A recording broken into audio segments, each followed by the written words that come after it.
January 17, 1945. The Eastern Front was collapsing under the weight of Soviet artillery when, in a snow-covered trench outside Warsaw, a German officer pulled a leather-bound notebook from beneath his tunic. The shells thundered overhead, the sky fractured with fire, yet his pen moved with feverish urgency. He was not recording orders nor battle maneuvers. He was chronicling nightmares, visions of disappearances within his own ranks, experiments whispered about in the barracks, and orders stamped Geheime Reichssache that carried no explanation. These diaries, later smuggled out of the ruins, spoke of a hidden war inside the war itself. Beyond the front lines, Berlin's ministries overflowed with documents stamped "forbidden to release." Memos described medical projects in sealed chambers, psychological operations that toyed with enemy and civilian minds alike, and a logistical machinery designed not only to fight, but to conceal. War was being waged in the open with tanks and rifles, and in the shadows with secrets so deeply buried that even generals were left to guess at their true nature. In those frozen days of early 1945, as the Reich fought for survival, German soldiers lived in two realities. One was the battlefield, mud, blood, and the grinding roar of Soviet armor. The other was the invisible world of rumors that spread through the ranks like frost, that certain officers never returned from underground facilities in Thuringia, that medical teams vanished into trains bound westward, that entire convoys disappeared in the night carrying cargoes not listed on any manifest. These stories seemed too strange to believe, yet their persistence hinted at something vast, carefully hidden, and deliberately denied. What the notebooks revealed after the war was chilling. There was a system of secrecy as powerful as any weapon, a network of silences enforced by fear, by loyalty, and by the certainty of punishment. The men who carried these truths into their graves left behind fragments, burnt pages, coded notes, stray entries scrawled in pencil when ink ran dry. And in those fragments lies a war that official histories barely mention, a war of hidden bunkers, forbidden experiments, and truths never meant to survive the Reich's collapse. Autumn 1943. Beneath the streets of Strasbourg, Allied intelligence stumbled upon a warren of laboratories that Nazi authorities had evacuated in haste. What they left behind was not machinery of open warfare, but the remnants of hidden science, chemical vials, charred documents, iron chairs bolted to floors. The SS had turned cellars into chambers where sound itself was weaponized. Notes retrieved by French resistance operatives described experiments with low-frequency vibrations designed to collapse human composure. Prisoners reported hearing phantom voices, seeing shadows dance where no one stood, their hearts forced into erratic rhythms as if terror itself had been engineered. In the corridors above, the city went about its occupied routines. Below, silence was broken by the hum of machines that sought to unmake the mind. Declassified British archives later revealed the code name, Operation Nachtklang, Night Sound. It was a program conceived in secrecy by Heinrich Himmler's technocrats, who believed domination required more than weapons. It demanded mastery of perception itself. Victims placed in sealed bunkers were subjected to alternating days of sensory saturation and deprivation. Floodlights burned 24 hours before plunging them into total darkness. Radios blasted speeches at deafening levels before cutting to silence that stretched for days. In testimonies smuggled through Red Cross channels, one prisoner wrote, "They wanted to erase the boundary between dream and waking, so we would not know if death was real or imagined." Allied analysts who first reviewed the evidence dismissed it as exaggeration. But American interrogators stationed in London began noticing a pattern among captured German officers. Some emerged from certain divisions with identical tics, eyes twitching at phantom sounds, sudden collapses when exposed to flashing lights. A psychiatrist's report in 1944 noted with unease, "These symptoms suggest prolonged exposure to artificial manipulation of the senses rather than battlefield fatigue." The conclusion was quietly buried under more urgent concerns of the war effort. Yet the fragments remained. Diaries from medical officers revealed shipments of gramophone equipment and projectors rerouted not to theatres, but to facilities in Silesia and Bavaria. Orders specified continuous playback until termination, words chilling in their brevity. Survivors later spoke of lullabies turned into weapons, children's songs played until the human will fractured. Few records of these sites survived the Reich's collapse, but scattered ruins told their own story. Steel doors sealed from the outside, rooms with no windows, walls scorched with the fingerprints of men who clawed at silence itself. Winter 1942. In the frozen forests of East Prussia, the Abwehr, Germany's military intelligence service, conducted operations that even many within the Wehrmacht never knew existed. Their code name was Operation Seelenspiegel, the mirror of the soul. It was a program not of open combat, but of infiltration through manipulation, where agents trained in linguistics and psychology were inserted into Soviet prisoner populations disguised as fellow captives. Their mission was not merely to extract secrets, but to sow despair, to whisper rumors of betrayals, executions, and fabricated massacres, until prisoners turned against one another in desperation. Later files captured in Berlin described this effort as mental attrition, a campaign designed to fracture cohesion without firing a shot. The reports that survived read like confessions rather than strategy. One officer noted how, inside makeshift camps near Königsberg, entire groups of Soviet prisoners refused to eat after operatives spread the story that food had been poisoned by their own commanders. Men starved not because rations failed, but because trust itself had been murdered. The deception was so complete that some prisoners, emaciated and near death, rejected bread delivered by the Red Cross, convinced it was a final trap. British intelligence, intercepting fragments through the ultra-code-breaking program at Bletchley Park, struggled to understand what they were reading. Messages that spoke not of troop movements but of successful introduction of despair seemed at first like riddles. Yet cross-checks with reports from the Eastern Front confirmed that prisoner deaths spiked in camps where these infiltration units had operated. It was a warfare invisible to maps, its victories measured in broken wills rather than captured ground. Among the few surviving testimonies is a letter smuggled by a Polish intermediary, written by a Soviet officer who endured such a camp. We fought each other in the dark, believing traitors surrounded us. We were not defeated by hunger or bullets, but by voices that carried our own accents. They made us believe our nation had already perished. His words capture the essence of a campaign that sought not bodies, but the annihilation of certainty. By 1945, when Allied forces overran intelligence headquarters in Flensburg and Berlin, they found entire archives burned to ash. Yet fragments persisted, carbon copies filed in bureaucratic redundancy, handwritten notes misfiled in medical records. Together, they painted the outline of a strategy as insidious as it was effective, a war fought in the mind, where truth itself became the most dangerous casualty. Spring 1944. In the Thuringian hills of central Germany, peasants whispered of the earth trembling without thunder, of train cars that vanished into mountainsides and never re-emerged. What they could not see, Allied aerial reconnaissance would only suspect months later, the construction of a hidden empire beneath the soil. The Reich called it Project Mittelwerk. To its labourers, dragged from concentration camps and forced into darkness, it was nothing less than a descent into the underworld.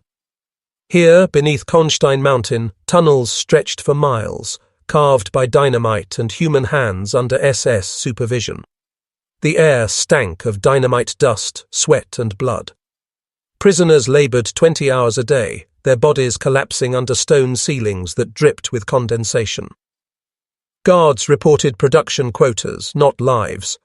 The mortality rate was so high that corpses were dragged directly into side chambers, buried in shallow pits within the same tunnels where rockets were assembled. Every death was recorded only as unfit for labour, the bureaucracy of annihilation masking the scale of the crime. Within these caverns, the V2 rocket, the so-called vengeance weapon, took shape under flickering lamps. Allied bombers obliterated factories above ground, yet here underground, the Reich prepared its most secret arsenal. Engineers spoke of a production line that echoed with screams, where metal and flesh intertwined in a grotesque economy. Diaries seized after the war describe workers whispering in dozens of languages, chained together by exhaustion, their labor measured in rockets completed rather than days survived. When American forces finally breached Mittelwerk in April 1945, they found not only the half-finished arsenal of a dying Reich, but also a graveyard concealed within the rock. More than 20,000 prisoners perished building the tunnels, men erased by secrecy, their bones left beneath the concrete floors. Photographs taken in the aftermath show endless galleries littered with broken machinery, drawings of rocket fuselages on damp walls, and crude wooden stretchers stained dark with blood. Among the ruins of Berlin in May 1945, Allied search teams combed through apartments reduced to shells, their walls blackened, their staircases collapsed into ash. In a desk drawer beneath charred beams, they uncovered a bundle of notebooks bound with twine.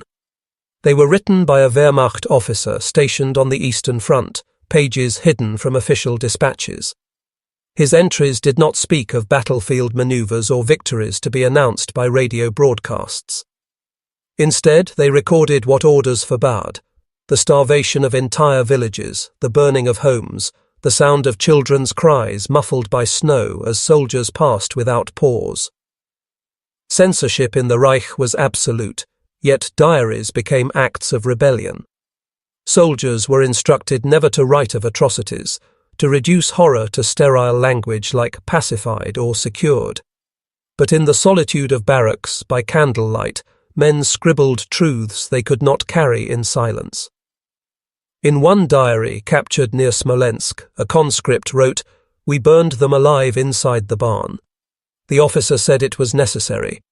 I watched their faces pressed to the slats, mouths open. That night I dreamed of smoke and could not breathe." His words never reached his family. The book was confiscated, filed under evidence, and hidden in Allied archives for decades.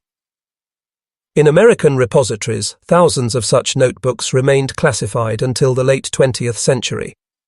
Many were deemed too volatile, their descriptions of atrocities threatening to ignite political tensions during the Cold War. Pages described summary executions carried out not in the chaos of battle, but with methodical calm. Villagers lined against walls as soldiers recorded names, then crossed them out one by one. Others spoke of orders never acknowledged in official history, instructions to poison wells, to destroy winter food supplies, to force civilians into minefields as unwilling scouts. The diaries also reveal the inner collapse of those who followed orders. One young lieutenant near Kharkov wrote, "I no longer know if I am a soldier or a murderer. My uniform burns my skin." Weeks later, his entries ended abruptly, the final line unfinished as if cut short by death or arrest. Each notebook is a voice from beneath rubble, whispering what propaganda concealed. These suppressed testimonies remind us that the war's deepest truths were not always preserved in official communiques or military archives. They lived in the margins of forbidden diaries, written by hands trembling in the dark, words never meant to be read, but too powerful to remain buried forever. In the war's official histories, the battles are measured in tanks destroyed, cities captured, divisions surrendered. Yet behind the front lines, another campaign unfolded. A contest of illusion, where the decisive weapon was not artillery, but deception. In 1944, while Allied forces prepared for the invasion of Normandy, German intelligence received countless reports of an imminent landing in Calais. The evidence seemed irrefutable. Radio chatter confirmed troop concentrations, aerial reconnaissance spotted vast encampments, even double agents whispered of entire divisions poised to strike. What the Reich could not know was that almost every piece of that evidence was fabricated. The Allies called it Operation Fortitude. Inflatable tanks were arranged in fields, their shadows cast to deceive Luftwaffe pilots. Wooden aircraft lined runways that would never see flight. Radio operators broadcasted elaborate messages detailing troop movements of phantom armies. At the center of the illusion stood General George S. Patton, a commander without an army, his very presence used as bait. German intelligence, convinced of Patton's reputation, remained fixated on Calais long after the beaches of Normandy had been breached. But deception was not the monopoly of the Allies. The Reich's own intelligence divisions engaged in campaigns no less insidious. Documents captured after the war reveal the existence of Operation Zeppelin, a plan to infiltrate Allied territory with disguised commandos trained to mimic accents, uniforms, and procedures. These men were equipped with forged papers, counterfeit ration books, even cigarettes matching American brands. Their mission was sabotage from within, cutting supply lines, spreading panic, assassinating officers in their own camps. Many were captured, but some disappeared into the fog of war, their fates never fully traced. Other operations read into the surreal. In Italy, German forces deployed counterfeit newspapers printed in Allied style, their headlines subtly altered to spread rumors of mutiny, betrayal, and retreat. In the Ardennes offensive, soldiers disguised as American military police redirected convoys into ambushes, creating chaos far beyond the battlefield. When Allied investigators later pieced together the scope of these operations, they realized the war had been fought not only with weapons, but with manufactured realities. Maps, radios, newspapers, and even identities themselves became battlegrounds. Entire divisions moved based on illusions, while civilians across Europe made life-or-death decisions guided by propaganda crafted in secrecy. In the ruins of Dachau, among the shattered barracks and silent crematoria, American investigators uncovered not only evidence of mass death, but records of experiments carried out under the veil of scientific pursuit. The files spoke not of medicine meant to heal, but of trials designed to weaponize the human body itself. In notebooks labeled with precise dates and numbers, men were reduced to entries, each line a testament to suffering disguised as research. At the heart of these operations were freezing experiments. Prisoners were plunged into vats of ice water, their bodies monitored as they convulsed, gasped, and finally fell silent. The stated purpose was to discover how long German pilots might survive after being shot down over the North Sea. Yet the methods revealed something far darker. Subjects revived and forced into repeated trials, their screams noted with clinical detachment, their deaths recorded as data points. One doctor's report chillingly concluded, "Consciousness lost at 44 minutes, subject terminated." Elsewhere, altitude experiments sought to simulate the conditions of high-altitude flight. Prisoners were locked in pressure chambers and subjected to rapid decompression. Witnesses described men clawing at their throats as blood vessels burst in their eyes, their bodies convulsing violently as if struggling against an invisible enemy. Some chambers were fitted with windows, so observers could watch the precise moment life was extinguished. Other projects were more insidious still. Prisoners were deliberately infected with malaria, typhus, and tuberculosis, then denied treatment in order to study disease progression. Medical staff injected toxins into veins and recorded the time to collapse. Survivors spoke of being forced to test experimental vaccines that left them blind, crippled, or permanently disfigured.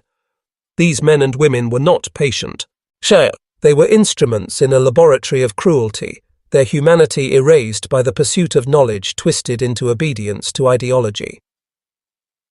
When Allied prosecutors later confronted German doctors at Nuremberg, many defended their actions as military necessity.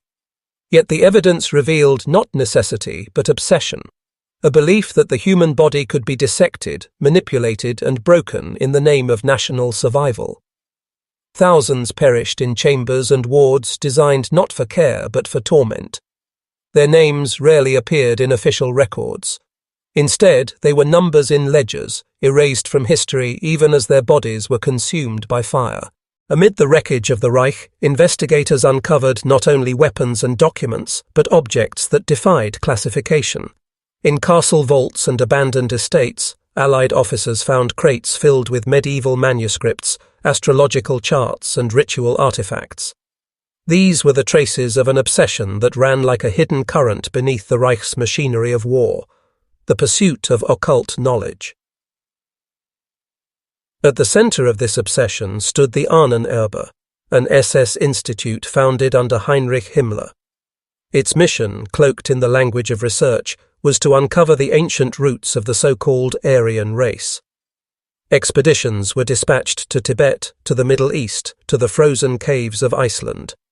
Soldiers carried measuring calipers alongside rifles, recording skull dimensions and mapping ruins with the fervor of archaeologists searching for lost civilizations.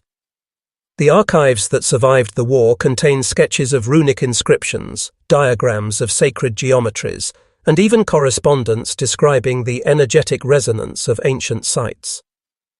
In Wewelsburg Castle, the SS established a ceremonial center. Witnesses described torchlit rituals conducted in vaulted halls, black uniforms gathered around a stone table shaped like a sunwheel.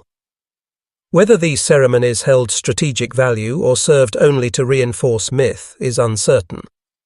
But captured documents reveal that Himmler believed the castle would become the spiritual heart of a new empire, a place where history itself could be rewritten in symbols older than nations. Allied intelligence, when first encountering these fragments, dismissed them as eccentricities. Yet, as the archives were examined, unsettling patterns emerged. Files described attempts to integrate astrology into military planning, with charts prepared to determine favorable dates for offensives. Other reports outlined experiments in dowsing, with SS officers convinced they could locate underground resources or hidden bunkers by divining rods. Most disturbing were the projects that sought to merge technology with myth. Engineers were instructed to study ancient texts for inspiration in designing new weapons. One file contained sketches of circular aircraft, accompanied by references to vril energy, a concept drawn not from science, but from occult literature of the 19th century. These ideas never materialized into viable technology, but their presence in official archives reveals the extent to which ideology blurred with mysticism at the highest levels of power. In the closing years of the war, the Allies publicly declared themselves liberators, champions of freedom against tyranny. Yet behind locked doors, in camps repurposed for intelligence work, another story unfolded, one seldom acknowledged in official history. As Europe lay in ruins, Allied agencies seized not only territory but knowledge, and in the shadows they adopted methods disturbingly similar to those they condemned. Declassified reports reveal the existence of black sites established by both American and British intelligence. These were facilities where captured German officers, scientists, and suspected collaborators were interrogated beyond the boundaries of conventional law. Some were concealed within requisitioned castles, others within barracks hastily converted into holding cells. Testimonies describe prisoners subjected to sleep deprivation, chemical stimulants, and disorienting cycles of light and sound. Though never admitted in public communiques, files from the Office of Strategic Services confirm the use of techniques designed not merely to extract truth, but to fracture the will of those held. In 1945, as Allied forces advanced deeper into Germany, Operation Paperclip was quietly set in motion. Officially, it was a program to recruit German scientists for American research. In reality, it became a shield under which men implicated in atrocities were transported across the Atlantic, their pasts erased, their expertise repurposed. Rocket engineers who had overseen slave labor at Mittelwerk found themselves in laboratories in Texas and Alabama. Medical researchers, some with ties to the Dachau experiments, offered consultation under assumed names. Their crimes dissolved into classified files, inaccessible to the public for decades. The British pursued similar strategies. At secret sites in the countryside, intelligence officers interrogated capture, Luftwaffe pilots and SS officers, sometimes staging elaborate deceptions to manipulate their responses. Surveillance transcripts show prisoners unknowingly recorded in bugged rooms, their conversations later used to shape Allied counterintelligence strategies. Officially, these measures were framed as necessary tools of war. Unofficially, they reveal a willingness to adopt the same shadows that had once been condemned as inhuman. Perhaps most striking are the records of chemical trials. In American archives, references exist to prisoners of war exposed to experimental gases under controlled conditions. The justification was simple: to prepare for the possibility of German chemical warfare. The reality was that men already defeated were used as test subjects in experiments whose details remain redacted even today. As the Reich collapsed in the spring of 1945, entire convoys vanished into the night. Trucks loaded with crates rolled south through the Alps, their headlights blacked out, their manifests blank or falsified. Allied units advancing behind them often found only abandoned vehicles, the cargo gone, the drivers disappeared. In the confusion of Germany's last days, these movements might have been dismissed as chaos. Yet scattered reports from intelligence files suggest something more deliberate: a systematic evacuation of wealth, knowledge, and artifacts into hiding. In Bavaria, peasants recalled seeing trains sealed shut and guarded by SS men, diverted onto forgotten spur lines that led into tunnels and never emerged. One such train, known in legend as the Gold Train, was rumoured to carry bullion, jewellery, and art looted from across occupied Europe. When investigators searched the tunnels near Wałbrzych in Silesia after the war, they found blocked shafts and collapsed entrances, but no train. To this day, rumours persist of treasure entombed in mountains, hidden by dynamite to seal both wealth and witnesses underground. Other shipments were stranger still. Documents captured by the Allies describe crates marked with cryptic symbols, their contents listed only as special research. These consignments were routed toward Austria and the Sudetenland, often escorted by SS units who fought with fanatical resolve to keep them from capture. What lay inside remains a mystery. Some historians suggest advanced weapon prototypes, others believe they contained archives of occult research gathered by the Ahnenerbe. The truth is obscured by the fact that many of the escorts did not survive, and their records were destroyed in deliberate fires. Witnesses also reported last-minute evacuations of concentration camps where select prisoners, scientists, linguists, technicians were separate, led from the masses and transported in secrecy. Their fates, like the convoys, remain unclear. Some may have been executed to prevent capture. Others may have been absorbed into Allied intelligence projects, their identities erased in the process. In the ruins of Munich, Allied search teams uncovered vaults stacked with paintings by Rembrandt, Michelangelo, and Vermeer, alongside crates of rare coins and manuscripts. But for every vault discovered, others slipped away. American officers admitted in classified reports that quantities unaccounted for had likely disappeared during the handover. Some treasures reappeared years later in private collections. Others have never resurfaced. The final weeks of April 1945 brought not only the collapse of the Reich, but a wave of sudden deaths that blurred the line between suicide and disappearance. Official narratives speak of closure, leaders facing justice in their own chosen moment. Yet the records, when examined closely, reveal inconsistencies that have fueled decades of speculation. Adolf Hitler, it is said, shot himself in the Führerbunker on April 30th. His body, according to testimony, was carried outside, doused in petrol, and burned beyond recognition. Soviet troops who entered Berlin days later reported finding charred remains, but autopsy records conflict. Soviet files later declassified show the supposed skull fragment attributed to Hitler belonged to a woman under 40. The jawbone, preserved in Moscow, matched dental records, yet the absence of the full corpse left questions unanswered. Did Hitler die as described, or did chaos provide the perfect cover for escape? Joseph Goebbels and his wife murdered their 6 children before taking their own lives, a scene so theatrical it seemed staged for history. Heinrich Himmler was captured by British forces weeks later under false identity. Though officially he committed suicide by cyanide capsule, witnesses disagree on the details. Some describe a swift collapse, others a prolonged struggle, suggesting the possibility of execution disguised as self-inflicted death. Martin Bormann, Hitler's private secretary, vanished entirely. Soviet soldiers claimed to have seen his body near the Lehrter Bahnhof, but it was never conclusively identified. For decades, rumors of his survival surfaced across South America, from Argentina to Brazil. Even when bones unearthed in Berlin in 1972 were declared his, doubts persisted. DNA tests conducted in the 1990s matched his family line, yet skeptics argue the remains could have been planted to close a lingering wound.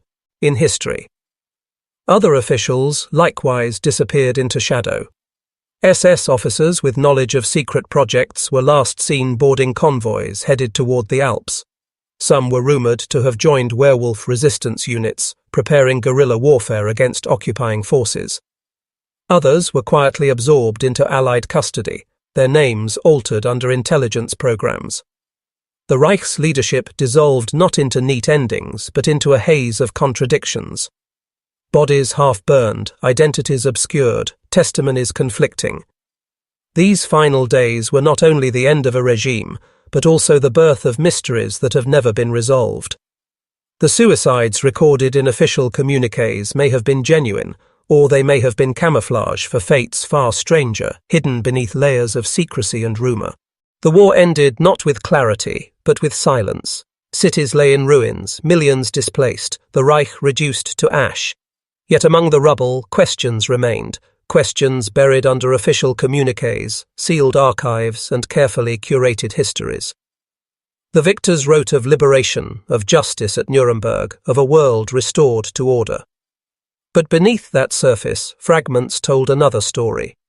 One of convoys that vanished, experiments erased, diaries hidden, and leaders who disappeared into rumor.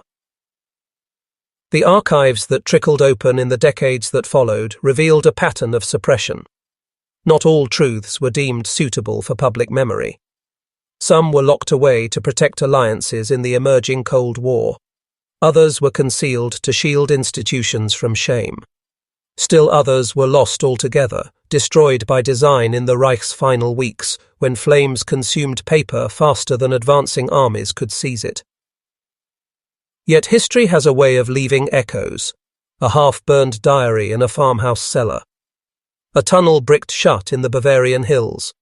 A file misfiled in a medical archive, its pages yellowing in obscurity. Each fragment testifies to dimensions of the war that refused to vanish. Psychological warfare that preyed on the mind. Experiments that weaponized the body. Rituals that sought to harness myth.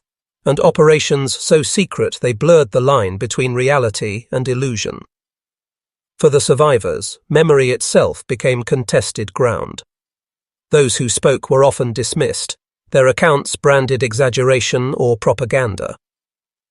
Others carried their silence to the grave, their experiences too unbearable or too dangerous to share. In this way, the war did not truly end in 1945. Its shadows stretched forward, shaping intelligence agencies, military research, and clandestine programs in both East and West. The suppressed history of World War II is not simply a record of hidden crimes. It is a reminder of how power thrives on secrecy, how easily truth can be buried when survival or ideology demands it. What remains are fragments scattered across continents, waiting in forgotten files and unmarked graves. Together, they form a portrait of a war stranger and darker than its official chronicles allow. A war whose echoes still linger in silence, in rumor, and in the unquiet corners of history.